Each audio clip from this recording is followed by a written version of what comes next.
Une voile à l'horizon, un vieux gréement en approche. Un langoustier âgé de 64 ans, marqué par une traversée de l'Atlantique de 22 jours, après une escale aux Canaries.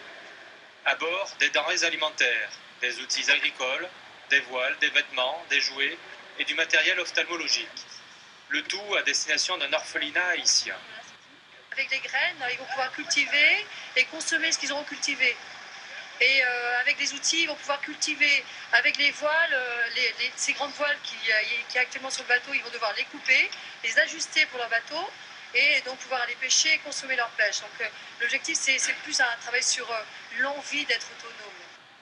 Un total de 10 tonnes de charges supplémentaires pour une mission maritime humanitaire, mais aussi pour un voilier robuste et un équipage éprouvé.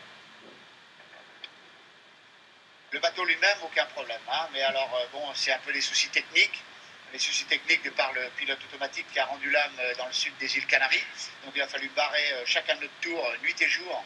Alors, c'est quand même relativement épuisant pendant 22 jours. Ça laisse pas beaucoup d'heures de sommeil pour chacun.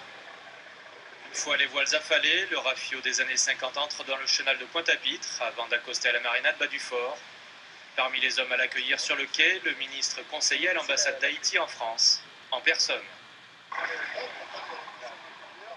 C'est une émotion très profonde.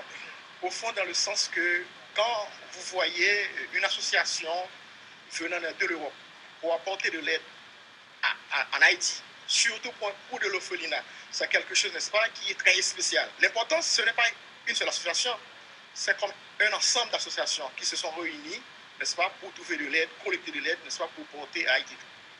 Le Gros-Varoc est en escale jusqu'à dimanche. Il lui restera 7 jours de navigation pour allier l'île à Vache, située dans le sud d'Haïti, et finaliser sa mission humanitaire.